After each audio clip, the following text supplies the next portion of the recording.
미국 일진들에게 매일 괴롭힘당하던 한국 전학생 소녀가 있었습니다. 우유를 머리에 뒤집어 쓰고 도시락을 발로 차이며 모욕당하는 나날들.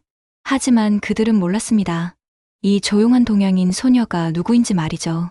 어느 날 체육 시간, 농구공이 얼굴로 날아오는 순간 소녀의 손이 번개처럼 움직였습니다.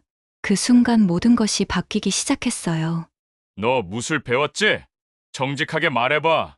사연 시작 전에 무료로 할 수 있는 구독과 좋아요 부탁드립니다. 댓글에 대박나자라는 단어를 적어보세요. 뜻밖의 좋은 소식이 오늘 당신을 찾아옵니다. 그럼 지금부터 한 소녀의 놀라운 이야기를 들려드리겠습니다. 1980년 가을 캘리포니아 로스앤젤레스 교회의 워싱턴 고등학교. 아침 햇살이 교정을 비추는 가운데 17살 윤지호는 낡은 가방을 어깨에 메고 교문을 바라보고 있었습니다. 한국에서 입던 검은색 교복 대신 청바지와 흰 티셔츠를 입었지만 어딘지 모르게 어색해 보였죠. 지호는 깊게 숨을 들이마셨습니다. 대구에서 살던 시절이 떠올랐어요. 아버지의 작은 태권도 도장에서 매일 연습하던 모습, 전국대회에서 금메달을 목에 걸던 순간들이 머릿속을 스쳐 지나갔습니다. 하지만 이제 그 모든 것은 먼 과거의 일이 되어버렸죠. 복도에 들어서자 학생들의 시선이 일제히 지호에게 쏠렸습니다. 키가 작고 마른 체격의 동양인 소녀를 신기하게 쳐다보는 시선들이었어요. 누군가는 속삭이고 누군가는 킥킥거리며 웃었습니다. 지호는 고개를 숙이고 발걸음을 재촉했어요. 교실 문 앞에서 잠시 망설였습니다. 문 너머로 들리는 웃음소리와 떠드는 소리가 마치 다른 세계의 것처럼 느껴졌거든요. 지호는 손으로 머리카락을 쓸어넘기며 문을 열었습니다. 선생님이 지호를 학급 앞으로 불러냈어요. 25명 남짓한 학생들이 모두 지호를 바라보고 있었습니다. 어떤 아이들은 호기심 어린 눈빛이었지만 몇몇은 시큰둥한 표정을 지었죠. 윤지호입니다. 한국에서 왔습니다. 잘 부탁드립니다. 어색한 영어 발음으로 인사를 마치자 교실에는 미묘한 침묵이 흘렀어요. 뒷자리에서 누군가가 작게 웃는 소리가 들렸습니다. 지호는 얼굴이 빨갛게 달아오르는 것을 느꼈어요. 창가 맨 뒷자리에 앉으며 지호는 창밖을 내다봤습니다.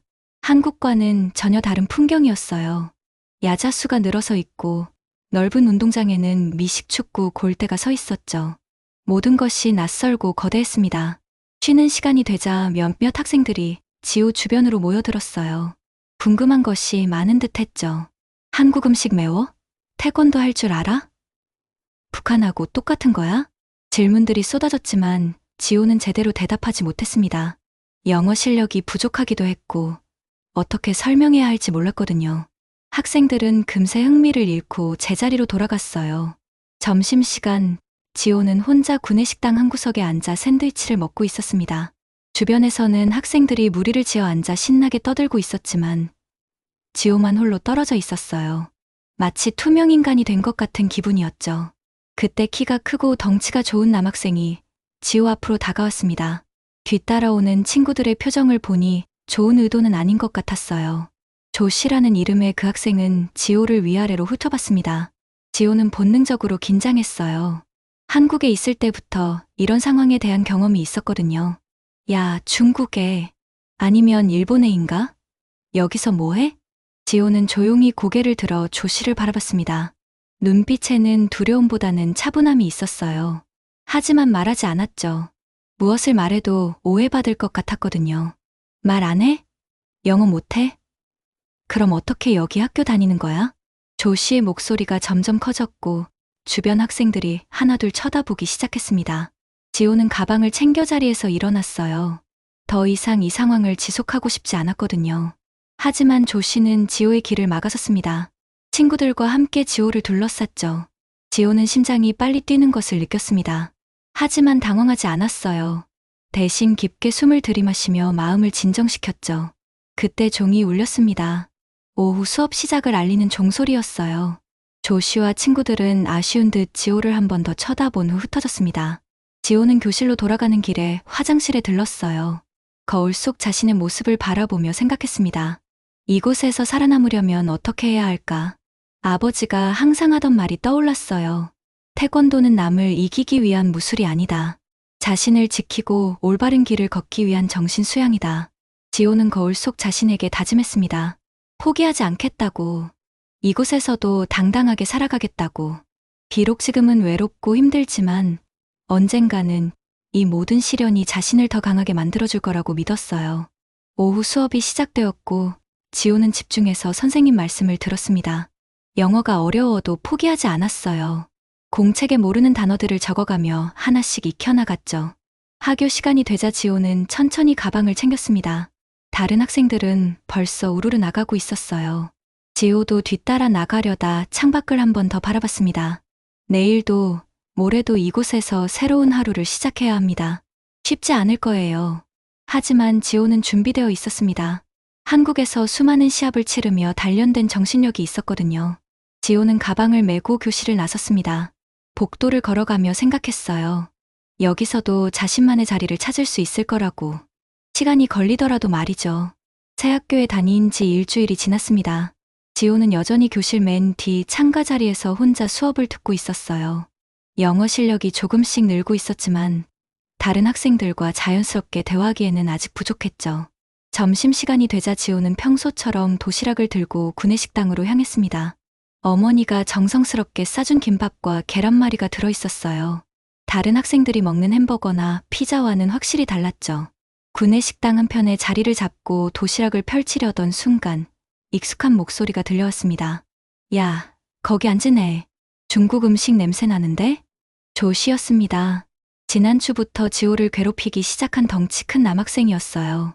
이번에는 친구 3명과 함께 지호 테이블로 다가왔죠. 지호는 조용히 도시락을 덮으며 그들을 바라봤습니다. 마음속으로는 이 상황이 더 이상 악화되지 않기를 바랐어요.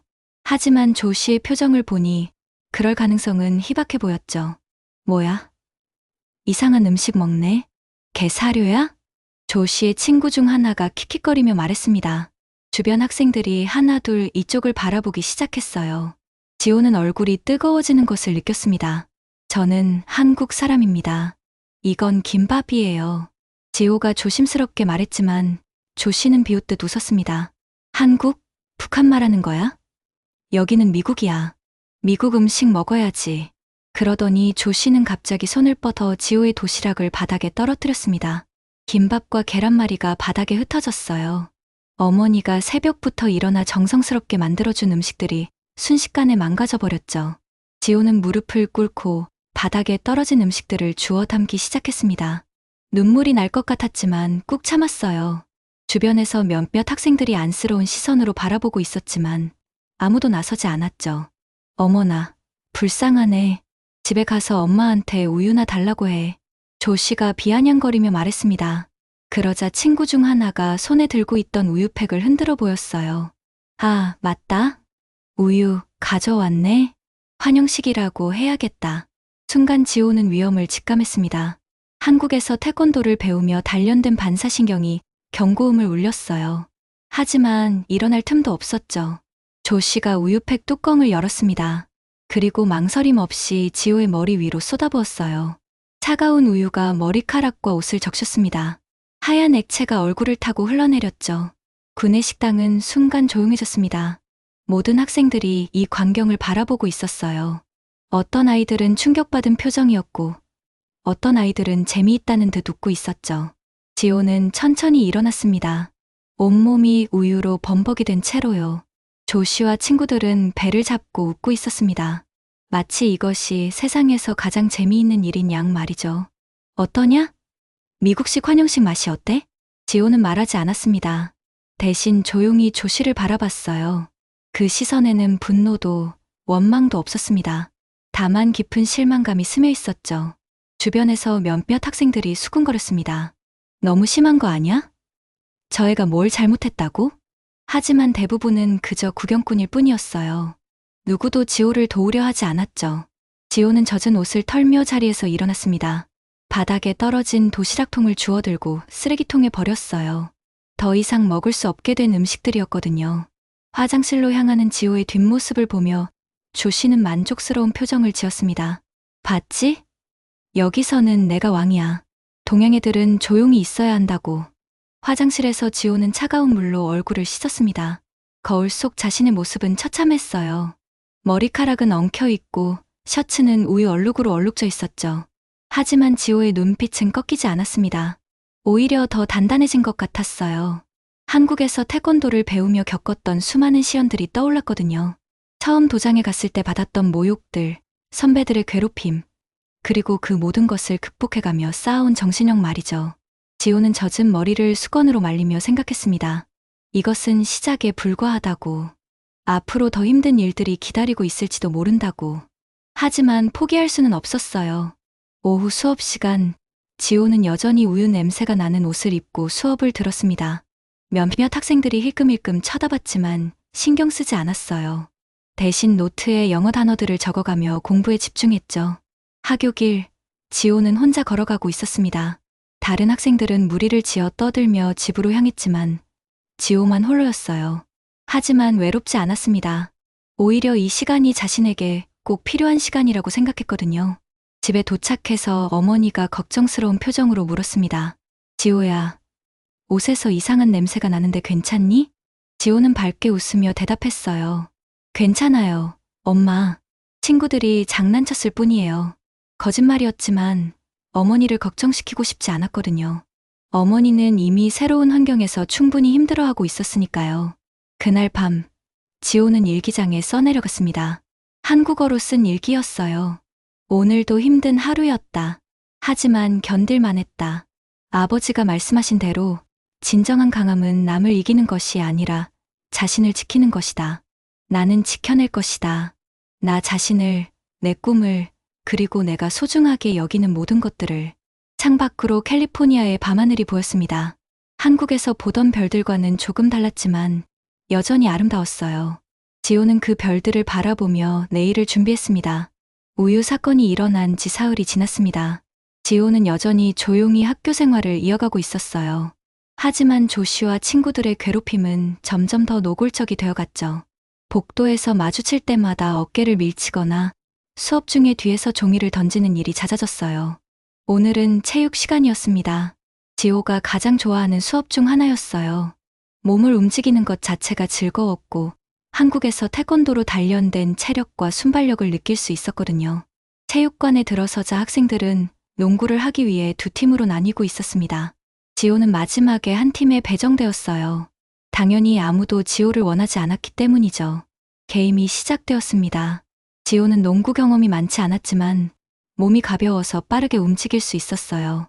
처음에는 소극적이었지만 점차 게임에 몰입하기 시작했죠.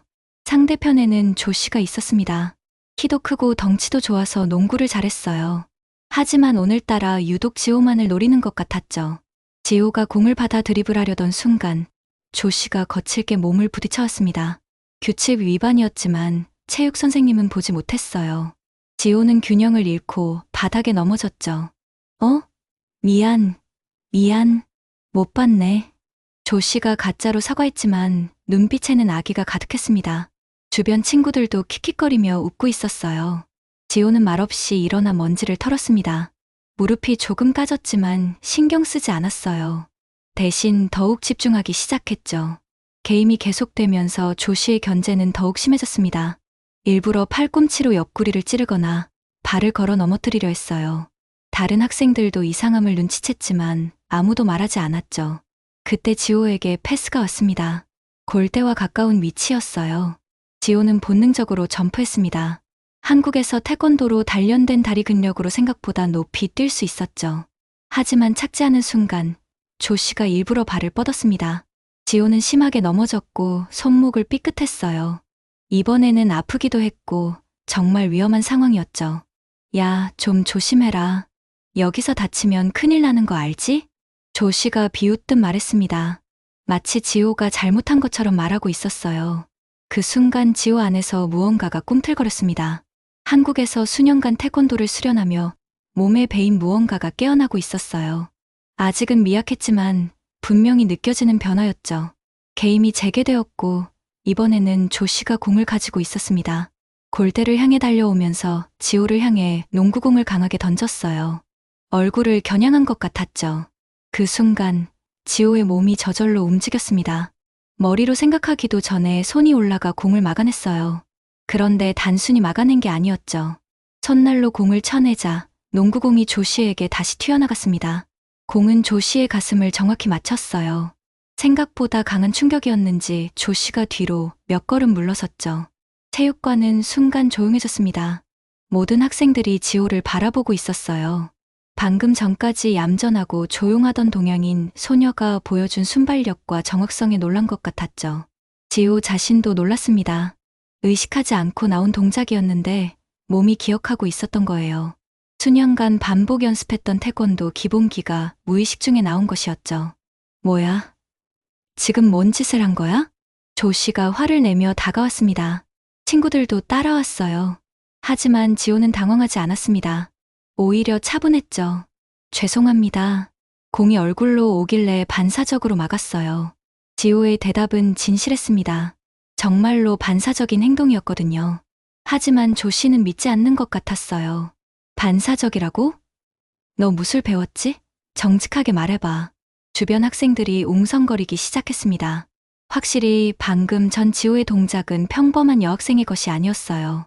너무 자연스럽고 정확했죠. 태권도를 조금 배웠습니다. 하지만 남을 해치려는 게 아니었어요. 지호가 솔직하게 대답했습니다. 더 이상 숨길 이유도 없었고 거짓말하고 싶지도 않았거든요. 태권도? 역시 그렇군. 그럼 한번 보여줘봐. 얼마나 잘하는지. 조 씨의 목소리에는 도전적인 느낌이 있었어요. 마치 지호의 실력을 시험해보고 싶어하는 것 같았죠. 하지만 지호는 고개를 저었습니다. 태권도는 상대방을 해치기 위한 게 아니에요. 자신을 지키고 마음을 수양하는 거예요. 이 대답에 몇몇 학생들은 감동받는 것 같았어요. 하지만 조 씨는 더욱 비웃었죠. 마음 수양? 웃기네. 여기는 미국이야. 강한 놈이 살아남는 곳이라고. 그때 체육 선생님이 호루라기를 불었습니다. 게임을 재개하자는 신호였어요. 하지만 분위기는 이미 달라져 있었죠. 나머지 시간 동안 지호는 조심스럽게 행동했습니다. 더 이상 눈에 띄고 싶지 않았거든요. 하지만 학생들의 시선은 계속 지호를 따라다녔어요. 수업이 끝나고 탈의실에서 옷을 갈아입을 때 몇몇 학생들이 지호에게 다가왔습니다. 지호, 정말 태권도 할 줄 아는 거야? 멋있었어. 어떻게 그렇게 빠르게 반응했어? 정말 신기하다. 처음으로 관심과 호기심 어린 시선을 받았습니다. 나쁘지 않은 기분이었어요. 하지만 동시에 걱정도 되었죠. 조 씨가 더욱 자신을 괴롭힐 것 같았거든요. 과연 지호의 예상은 맞았습니다. 그날 이후로 조 씨의 괴롭힘은 한층 더 집요해졌어요. 마치 지호의 숨겨진 실력을 폭로하고 싶어하는 것 같았죠. 하지만 지호도 변하기 시작했습니다. 자신 안에 잠들어 있던 무언가가 깨어나고 있다는 것을 느꼈어요. 아직은 완전하지 않았지만 분명한 변화의 시작이었죠. 그날 밤집에서 지호는 오랜만에 태권도 기본 동작을 연습해봤습니다. 몸이 기억하고 있었어요. 수년간 쌓아온 근육의 기억이 여전히 살아있었죠. 체육시간 사건 이후 일주일이 지났습니다. 지호의 태권도 실력이 알려지자 학교 분위기가 미묘하게 변했어요. 일부 학생들은 호기심 어린 눈으로 지호를 바라봤지만 조 씨와 그 무리들은 오히려 더욱 적대적이 되었죠. 점심시간, 지호는 평소처럼 혼자 구석진 테이블에 앉아 도시락을 먹고 있었습니다. 어머니가 싸준 김치찌개와 흰쌀밥이었어요. 한국 음식 냄새 때문에 눈총을 받을까봐 조심스럽게 먹고 있었죠. 그때 조 씨가 친구 5명과 함께 다가왔습니다. 평소보다 더 많은 인원이었어요. 지호는 불길한 예감이 들었죠. 야, 태권도 소녀. 오늘은 우리랑 같이 점심 먹자. 조 씨의 말투는 친근해 보였지만 눈빛은 차가웠습니다. 주변 친구들도 비슷한 표정이었어요. 지호는 조용히 고개를 저었죠. 저는 여기서 먹을게요. 아니야, 우리랑 같이 가야 해. 특별한 자리가 있거든. 조 씨가 강제로 지호의 팔을 잡아당겼습니다. 지호는 저항했지만 상대가 너무 많았어요. 결국 억지로 끌려가게 되었죠. 그들이 향한 곳은 학교 뒤편의 빈 운동장이었습니다. 점심시간에는 거의 사람이 오지 않는 곳이었어요. 체육창고와 담장 사이의 좁은 공간이었죠. 자, 여기가 우리만의 특별한 장소야. 조용하고 좋지? 조 씨가 비웃으며 말했습니다. 친구들이 지호를 둘러쌌어요. 완전히 포위된 상황이었죠. 지호는 차분하게 상황을 파악했습니다. 6대 1이었고 주변에는 도움을 요청할 사람도 없었어요. 하지만 당황하지 않았죠. 한국에서 태권도를 배우며 이런 상황에 대비한 훈련을 받았거든요. 여기서 내 실력을 제대로 보여달라고. 체육 시간에 잠깐 보인 게 전부야? 조 씨가 지호에게 한 발 더 다가왔습니다. 지호는 자연스럽게 한 발 뒤로 물러서며 균형을 잡았어요. 저는 싸우고 싶지 않아요. 그냥 돌아가죠. 하지만 조 씨는 들을 생각이 없었습니다. 싸우고 싶지 않다고? 그럼 맞기만 하면 되겠네. 갑자기 조 씨가 지호의 어깨를 세게 밀쳤습니다. 지호는 뒤로 비틀거렸지만 넘어지지 않았어요. 오히려 빠르게 중심을 잡고 자세를 낮췄죠. 오, 균형 감각이 좋네. 그럼 이건 어때? 이번에는 조 씨의 친구가 옆에서 지호를 밀쳤습니다. 연달아 다른 방향에서도 공격이 들어왔어요. 지호는 이리저리 밀려나며 균형을 잃기 시작했죠. 하지만 포기하지 않았습니다. 태권도에서 배운 수비 자세를 취하며 최대한 데미지를 줄이려 노력했어요. 그러나 상대가 너무 많았죠. 뭐야? 막기만 하네? 공격은 못하는 거야?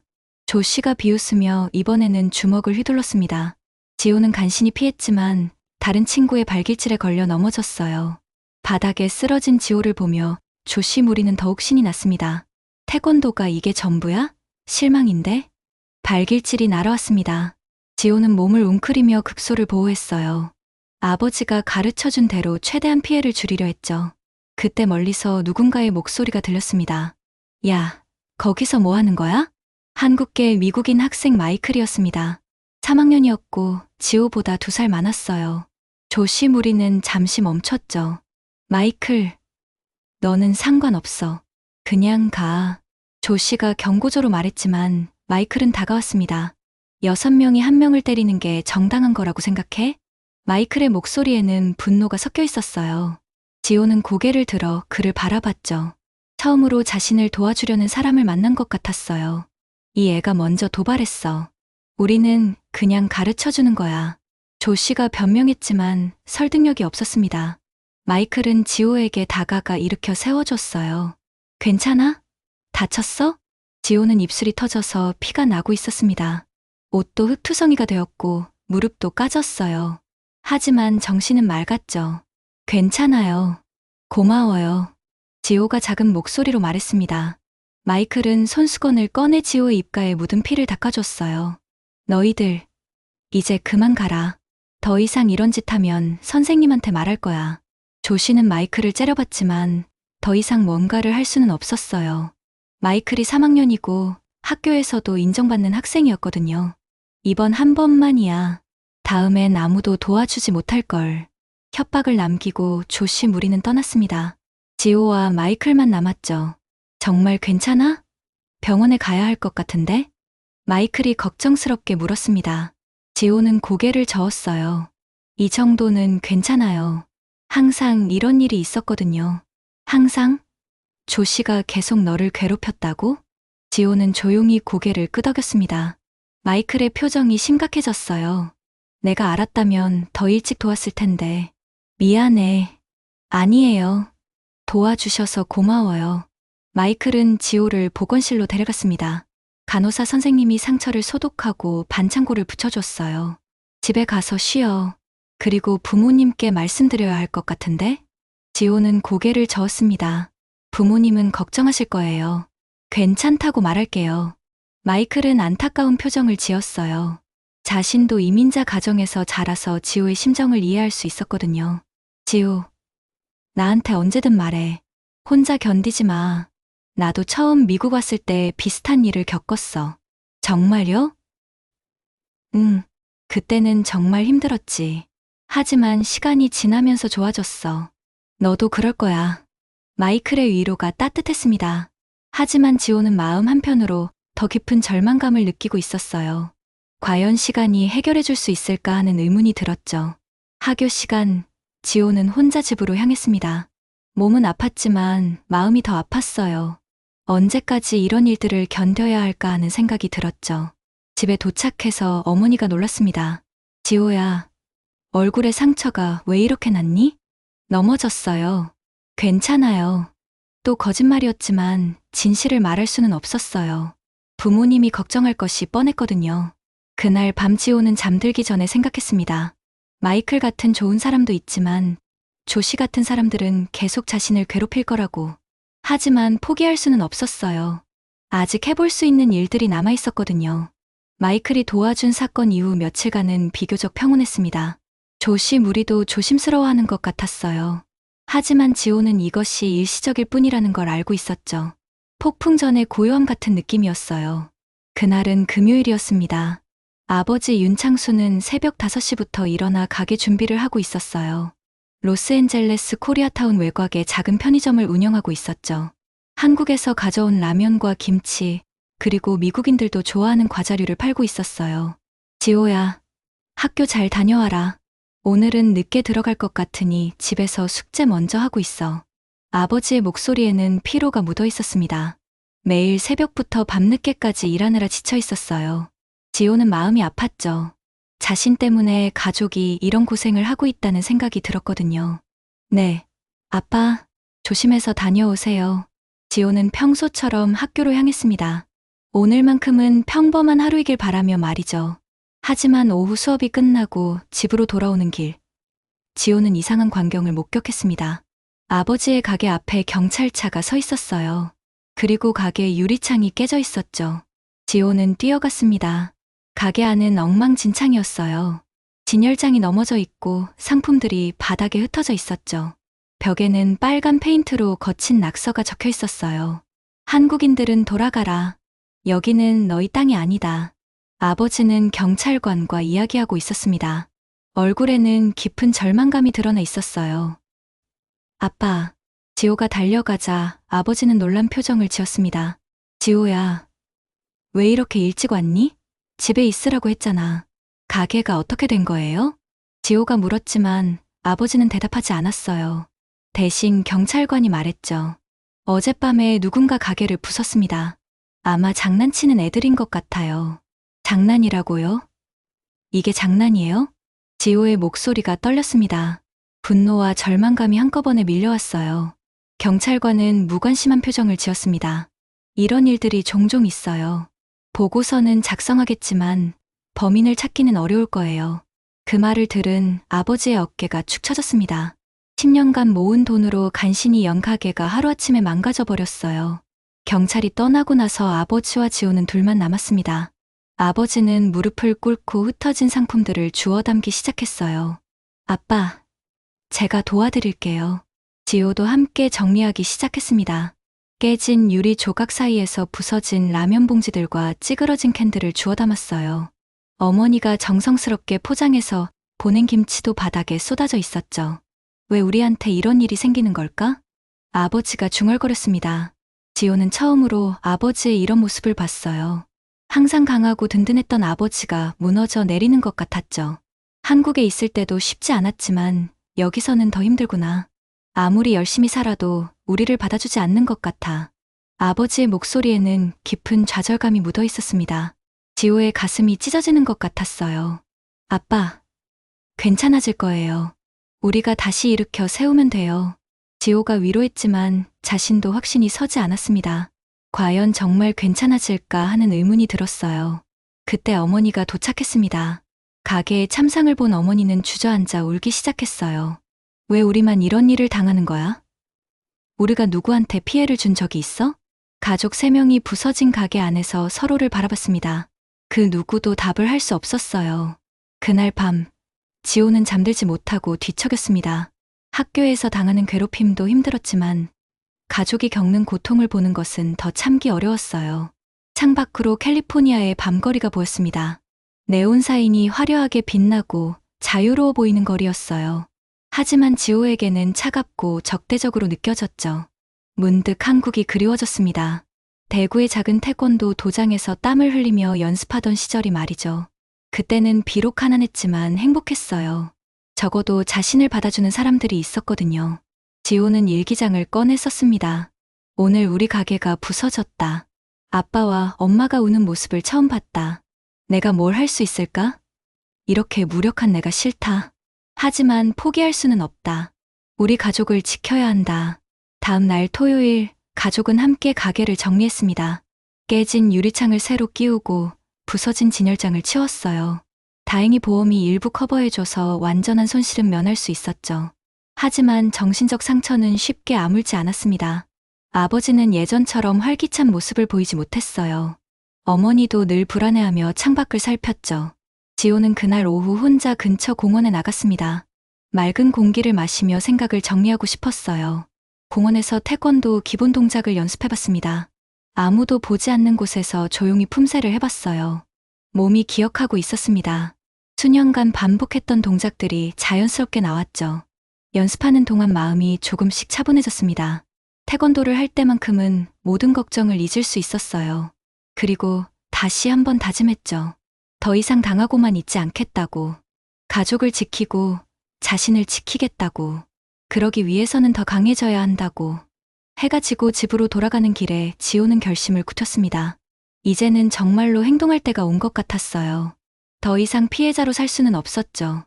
집에 도착해서 부모님께 말했습니다. 엄마, 아빠, 저 내일부터 태권도 연습을 다시 시작할게요. 부모님은 놀란 표정을 지었어요. 지호야, 왜 갑자기? 자신을 지키기 위해서요. 그리고 우리 가족을 지키기 위해서요.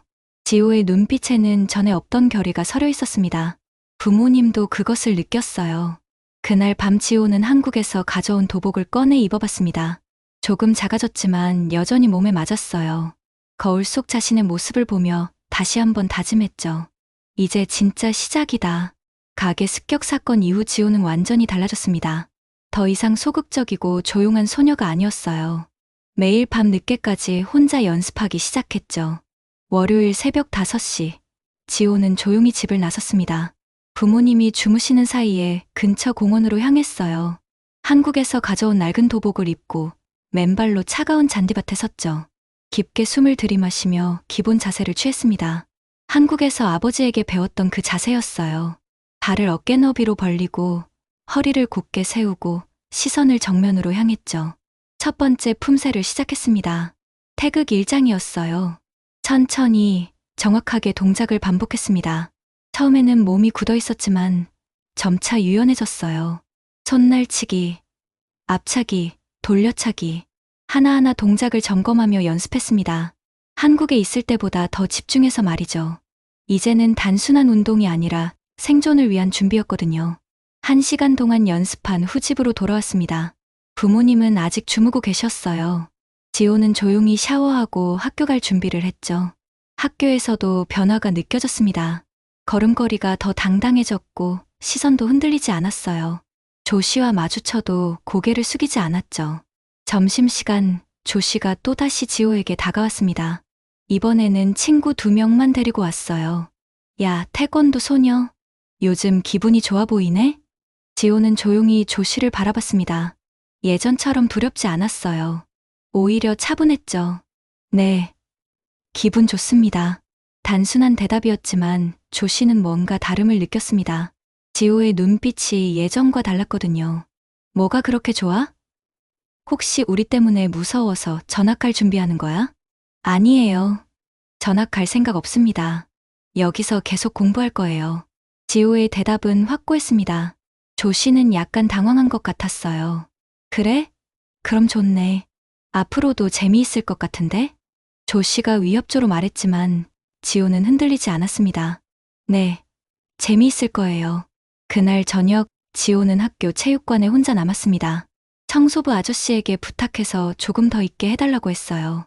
체육관은 텅 비어 있었습니다. 지호는 도복으로 갈아입고 가운데 서서 연습을 시작했어요. 이번에는 실전에 가까운 동작들을 연습했죠. 발차기를 할 때마다 바람이 일었습니다. 한국에서 배웠던 모든 기술을 하나씩 점검해 갔어요. 앞차기, 돌려차기, 뒤차기, 옆차기, 각각의 동작을 수백 번씩 반복했죠. 손 기술도 빠뜨리지 않았습니다. 정권, 역권, 손날치기, 팔꿈치치기, 가상의 상대를 두고 공격과 수비를 연습했어요. 1시간이 지나자 지호의 도복은 땀으로 흠뻑 젖었습니다. 하지만 기분은 상쾌했어요. 잠들어 있던 무언가가 깨어나는 느낌이었죠. 그때 체육관 문이 열렸습니다. 마이클이 들어왔어요. 지호? 여기서 뭐 하는 거야? 연습하고 있었어요. 마이케이 지호의 모습을 보고 놀랐습니다. 도복을 입고 있는 지호는 완전히 다른 사람 같았거든요. 와, 정말 태권도 할 줄 아는구나. 동작이 정말 멋있어. 고마워요. 지호가 미소를 지었습니다. 누군가 자신의 태권도를 인정해주니 기분이 좋았어요. 조씨한테 당한 후에 계속 걱정했거든. 괜찮아? 네, 괜찮아요. 이제는 정말 괜찮을 거예요. 지호의 대답에는 확신이 있었습니다. 마이클도 그것을 느꼈어요. 그럼 잘 됐네. 혹시 같이 연습해도 될까? 나도 운동 좀 하고 싶어. 물론이죠. 그날부터 마이클도 함께 연습하기 시작했습니다. 태권도는 할 줄 몰랐지만 지호가 기본기를 가르쳐 줬어요. 일주일 후 지호의 변화는 더욱 뚜렷해졌습니다. 체력도 좋아졌고 정신적으로도 훨씬 강해졌어요. 무엇보다 자신감이 생겼죠. 어느 날 체육 시간 또다시 농구를 하게 되었습니다. 이번에도 조씨와 같은 팀이 되었어요. 조씨는 여전히 지호를 괴롭히려 했죠. 하지만 이번에는 달랐습니다. 조씨가 거칠게 몸을 부딪혀와도 지호는 균형을 잃지 않았어요. 오히려 자연스럽게 피하거나 받아넘겼죠. 뭐야? 갑자기 왜 이렇게 잘해? 조씨가 당황하며 물었습니다. 지호는 조용히 미소 지었어요. 연습했거든요. 게임이 계속되면서 지호의 실력이 더욱 드러났습니다. 빠른 스피드, 정확한 패스, 그리고 뛰어난 균형 감각. 다른 학생들도 감탄했어요. 와, 지호 정말 잘한다. 어떻게 저렇게 빨라? 처음으로 긍정적인 관심을 받았습니다.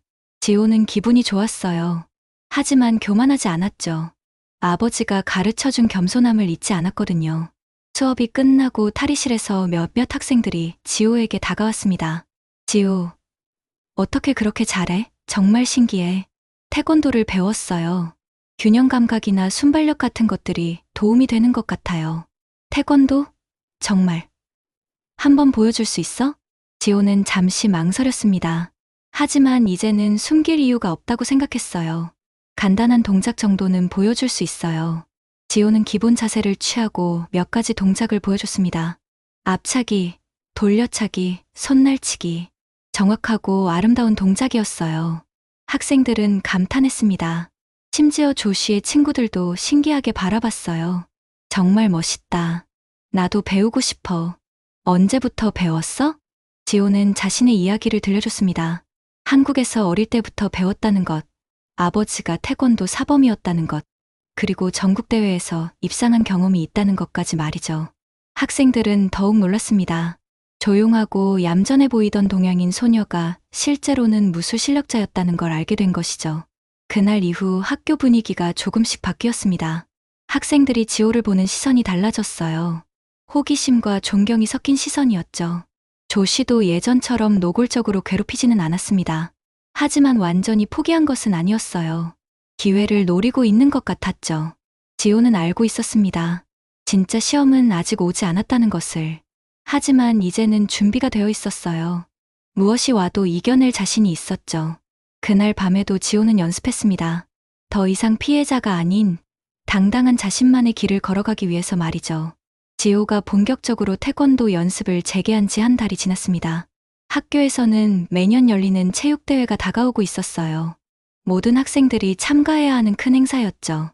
체육대회 날 아침, 지호는 평소보다 일찍 일어나 연습을 했습니다. 오늘은 뭔가 특별한 일이 일어날 것 같은 예감이 들었거든요. 학교에 도착하자 운동장은 이미 축제 분위기였습니다. 학생들과 학부모들이 모여들고 있었고 곳곳에 응원 현수막이 걸려 있었어요.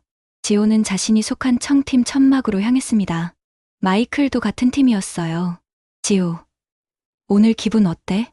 뭔가 특별한 날이 될 것 같은데? 마이클이 웃으며 말했습니다. 지호도 미소 지었어요.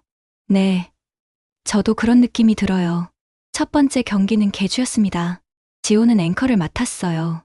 한국에서 단련된 순발력과 지구력 덕분에 1등으로 들어왔죠. 청팀 학생들이 환호성을 질렀습니다. 다음은 줄다리기였어요. 조씨가 속한 백팀과 맞붙게 되었죠. 힘겨운 승부 끝에 청팀이 이겼습니다. 지호의 끈질긴 버티기가 결정적 역할을 했어요. 점심시간이 되자 학생들은 각자 도시락을 먹으며 쉬고 있었습니다. 지호는 어머니가 싸준 김밥을 먹고 있었어요. 이제는 한국 음식을 부끄러워하지 않았죠. 그때 조씨가 친구 4명과 함께 다가왔습니다. 얼굴에는 짜증이 가득했어요. 야, 오늘 운 좋네. 계주에서 이기고 줄다리기에서도 이기고. 지호는 조용히 고개를 들어 조 씨를 바라봤습니다. 예전처럼 두렵지 않았어요. 운이 아니라 열심히 연습한 결과예요. 연습. 웃기네. 너 같은 애가 뭘 할 수 있겠어? 조 씨의 목소리가 점점 커졌습니다. 주변 학생들이 하나둘 쳐다보기 시작했어요. 할 수 있는 게 많아요. 당신이 생각하는 것보다 말이에요. 지호의 대답이 확고하자 조 씨는 더욱 화가 났습니다. 그래? 그럼 증명해봐. 여기서, 지금 당장. 갑자기 조 씨가 지호의 도시락을 발로 찼습니다. 김밥이 바닥에 흩어졌어요. 하지만 지호는 당황하지 않았죠. 대신 천천히 일어났습니다. 왜 그런 짓을 하세요? 지호의 목소리는 차분했지만 단호했습니다. 주변이 조용해졌어요. 많은 학생들과 몇몇 선생님들도 이쪽을 바라보고 있었죠. 내가 거슬리니까. 여기는 미국이야. 동양 애들이 설칠 곳이 아니라고. 조 씨가 한 발 더 다가섰습니다. 지호는 자연스럽게 균형을 잡으며 자세를 낮췄어요. 여기도 제 학교예요. 저도 이 학교 학생이에요. 학생? 너 같은 애가? 그럼 학생답게 행동해봐. 무릎 꿇고 사과해. 조 씨가 지호의 어깨를 세게 밀쳤습니다. 하지만 지호는 넘어지지 않았어요. 오히려 조 씨의 힘을 이용해 균형을 잡았죠. 사과할 이유가 없어요. 그 순간 조 씨가 주먹을 휘둘렀습니다. 하지만 지호는 이미 예상하고 있었어요. 몸을 살짝 비켜 주먹을 피하고 동시에 조 씨의 팔을 잡아당겼죠. 조 씨는 균형을 잃고 비틀거렸습니다. 지호는 그 틈에 한 발 물러서며 태권도 기본 자세를 취했어요. 주변 학생들이 웅성거리기 시작했습니다. 싸움이 일어나는 것 같았거든요. 지호가 무술 자세를 취했어. 정말 태권도 할 줄 아는구나. 조 씨는 더욱 화가 났습니다. 친구들 앞에서 창피를 당한 것 같았거든요. 뭐야? 진짜 덤빌 거야? 좋아, 한번 해보자. 이번에는 더 본격적으로 달려들었습니다. 하지만 지호는 침착했어요. 조 씨의 공격을 피하면서 자신만의 리듬을 찾고 있었죠. 조 씨가 거친 주먹질을 했지만 지호에게 닿지 못했습니다. 지호는 마치 춤추듯 자연스럽게 피해 다녔어요. 그러다가 조 씨가 발로 차려고 했을 때 지호가 움직였습니다. 빠른 앞차기였어요. 조 씨의 명치를 정확히 맞췄죠. 조 씨는 숨이 막혀 뒤로 물러섰습니다. 하지만 지호는 추가 공격을 하지 않았어요. 대신 다시 기본 자세로 돌아갔죠. 그만하세요. 더 이상 싸우고 싶지 않아요. 하지만 조 씨는 포기하지 않았습니다. 창피함과 분노로 이성을 잃었거든요. 아직 끝나지 않았어. 다시 덤벼들었지만 이번에는 지호가 좀 더 적극적으로 대응했습니다. 조 씨의 공격을 막아내고 동시에 정확한 반격을 했어요. 돌려차기가 조 씨의 옆구리를 맞췄습니다. 조 씨는 고통스러워하며 주저앉았어요. 주변에서 환호성이 터져나왔습니다. 와, 지호 정말 대단하다. 태권도가 정말 멋있네. 그때 체육 선생님이 달려왔습니다. 너희들, 지금 뭐 하는 거야? 싸움은 안 돼. 하지만 이미 승부는 결정된 상황이었어요. 조 씨는 일어나지 못하고 있었고, 지호는 여전히 침착한 상태였죠. 선생님, 저는 자신을 방어했을 뿐입니다. 지호가 차분하게 설명했습니다. 주변 학생들도 지호의 편을 들어줬어요. 맞아요, 선생님. 조 씨가 먼저 시비를 걸었어요. 지호는 그냥 자신을 지킨 것뿐이에요. 선생님은 상황을 파악한 후 조 씨에게만 경고를 주었습니다. 지호는 정당방위로 인정받았어요. 조 씨는 친구들의 부축을 받으며 일어났습니다. 얼굴에는 굴욕감이 가득했어요. 이번 한 번은, 다음엔 가만 안 둘 거야. 하지만 지호는 흔들리지 않았습니다. 언제든지 좋아요. 하지만 이제 그만하면 어떨까요? 우리 모두 학생이잖아요. 지호의 말에는 승자의 여유가 있었습니다. 조 씨는 더 이상 할 말이 없었어요. 그 순간 학교 방송이 나왔습니다. 오후 경기가 곧 시작됩니다. 모든 학생들은 준비해주세요. 학생들이 흩어지기 시작했고 지호도 자리를 정리했습니다. 바닥에 흩어진 김밥을 주워 담으면서 마음이 후련했어요. 마이클이 다가와 어깨를 두드렸습니다. 지호, 정말 대단했어. 드디어 해냈구나. 아직 끝나지 않았어요. 하지만 시작은 된 것 같아요. 지호가 미소 지으며 대답했습니다. 이제 더 이상 예전의 소극적인 모습은 아니었어요. 오후 경기에서 지호는 더욱 활약했습니다. 높이뛰기에서 1등, 멀리뛰기에서 2등을 했어요. 청팀의 영웅이 되었죠. 하교 시간, 많은 학생들이 지호에게 인사를 건넸습니다. 지호, 오늘 정말 멋있었어. 태권도 정말 대단하다. 나도 배우고 싶어. 지호는 겸손하게 인사를 받았습니다. 하지만 마음속으로는 뿌듯했어요. 드디어 자신만의 자리를 만들어낸 것 같았거든요. 체육대회에서의 일이 있은 후 학교는 완전히 달라졌습니다. 지호를 보는 시선이 180도 바뀐 것이죠. 더 이상 이상한 동양인 소녀가 아니라 존경받는 학생이 되었어요. 월요일 아침, 지호가 복도를 걸어가자 여러 학생들이 인사를 건넸습니다. 지호, 안녕, 주말 잘 보냈어? 태권도 동작 좀 더 가르쳐 줄 수 있어? 심지어 상급생들도 지호에게 관심을 보였어요. 예전에는 상상할 수 없었던 일이었죠. 점심시간, 지호는 더 이상 혼자 앉지 않았습니다. 마이클뿐만 아니라 다른 학생들도 함께 앉으려 했거든요. 지호, 여기 앉아도 될까? 물론이죠. 지호가 웃으며 대답했습니다. 테이블은 금세 학생들로 가득 찼어요. 모두들 지호의 이야기를 듣고 싶어 했죠. 한국은 어떤 곳이야? 정말 궁금해. 태권도는 언제부터 배웠어? 어려워? 처음엔 질문에 당황했지만 지호는 차근차근 대답해줬습니다. 한국의 문화, 음식, 그리고 태권도에 대해서 말이죠. 학생들은 흥미롭게 들었어요. 한편 조씨는 예전과 다른 모습이었습니다. 지호를 노골적으로 괴롭히지는 않았지만 여전히 불편해하는 것 같았어요. 가끔 멀리서 째려보기도 했죠. 하지만 조씨의 친구들 중 몇몇은 지호에게 사과하기 시작했습니다. 지호, 미안해. 예전에 너한테 심했던 것 같아. 괜찮아요. 이제 친구가 되면 되죠. 지호의 너그러운 마음에 그들도 감동했어요. 2주 후 학교에 특별한 소식이 전해졌습니다. 지역 태권도 대회가 열린다는 것이었어요. 학교에서도 대표를 선발해서 참가할 예정이었죠. 체육 선생님이 지호를 따로 불렀습니다. 지호, 태권도 대회에 나가볼 생각 없니? 내 실력이면 충분히 좋은 성과를 낼 수 있을 것 같은데. 지호는 잠시 망설였습니다. 한국에서는 많은 대회에 나갔지만 미국에서는 처음이었거든요. 한번 해볼게요. 좋아. 그럼 특별 훈련을 시작하자. 그날부터 지호는 정식으로 학교 태권도 팀에 들어가 훈련을 받기 시작했습니다. 코치는 지호의 실력에 놀랐어요. 지호, 너 정말 대단하구나. 기본기가 완벽해. 한국에서 많이 배웠거든요. 그래, 한국은 태권도의 본고장이지. 내 동작을 보니까 정통 태권도의 정신이 느껴져. 훈련은 힘들었지만 즐거웠습니다.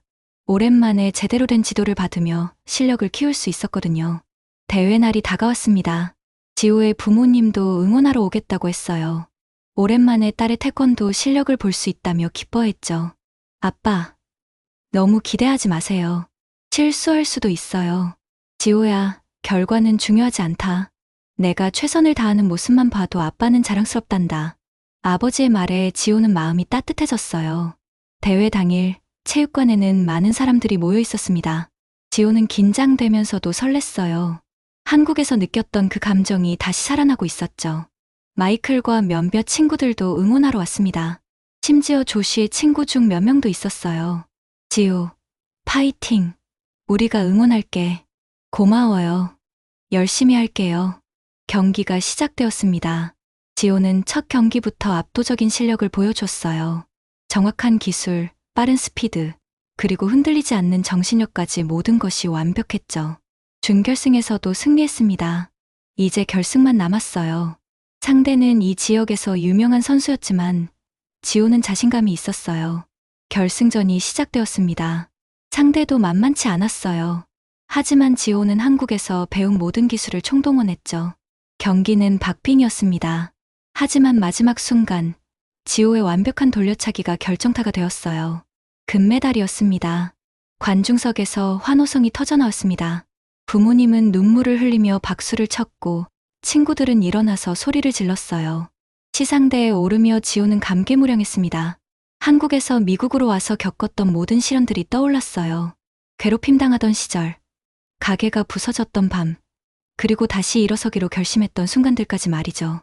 금메달을 목에 걸고 지호는 생각했습니다. 이 모든 것이 자신을 더 강하게 만들어주었다고, 포기하지 않았기에 가능했던 일이라고요. 대회 후 학교로 돌아가자 더 큰 환영이 기다리고 있었습니다.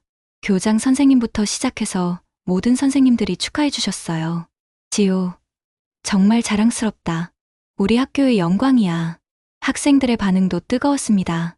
복도를 지나갈 때마다 박수를 받았어요. 그런 어느 날 놀라운 일이 일어났습니다.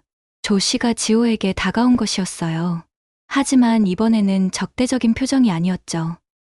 지호, 할 말이 있어. 네, 말씀하세요. 미안해. 정말 미안해. 내가 너무 심했어. 조 씨의 목소리에는 진심이 담겨 있었습니다. 처음에는 내가 다르다는 이유만으로 괴롭혔어. 하지만 지금 보니까 내가 얼마나 대단한 사람인지 알겠어. 정말 미안해. 지호는 조 씨의 사과를 받아들였습니다. 괜찮아요. 이제 우리 친구가 되어요. 정말 친구가 될 수 있을까? 물론이죠. 과거는 과거예요. 그날 이후 조 씨도 완전히 달라졌습니다. 지호와 친구가 되었고, 때로는 다른 학생들이 지호를 괴롭히려 할 때 막아주기도 했어요. 몇 년이 흘렀습니다. 지호는 고등학교를 졸업하고 대학에 진학했어요. 태권도 장학금을 받을 수 있었죠. 대학에서도 지호는 활약했습니다. 전국대회에서 여러 번 우승했고, 마침내 국가대표 선발전에 나갈 기회를 얻었어요. 그리고 2년 후, 꿈에 그리던 일이 일어났습니다. 세계 태권도 선수권 대회에 미국 대표로 출전하게 된 것이었어요. 대회는 한국 서울에서 열렸습니다. 고향으로 돌아온 기분이었죠. 결승전 날 경기장에는 태극기와 성조기가 함께 걸려 있었습니다. 관중석에서는 부모님과 마이클, 그리고 멀리 미국에서 응원 메시지를 보낸 옛 친구들의 마음이 느껴졌어요. 대한민국 대표 윤지호 선수, 아나운서의 목소리가 경기장에 울려 퍼졌습니다. 지호는 당당히 경기장 중앙으로 걸어나갔어요. 복도에서 우유를 뒤집어 쓰던 소녀는 이제 세계 무대의 주인공이 되어 있었습니다. 모든 시련을 이겨내고 꿈을 이룬 진짜 챔피언으로 말이죠. 경기장의 함성 소리를 들으며 지호는 미소 지었습니다. 포기하지 않았기에 가능했던 기적이었어요. 그리고 이것은 새로운 시작일 뿐이라는 것을 알고 있었죠.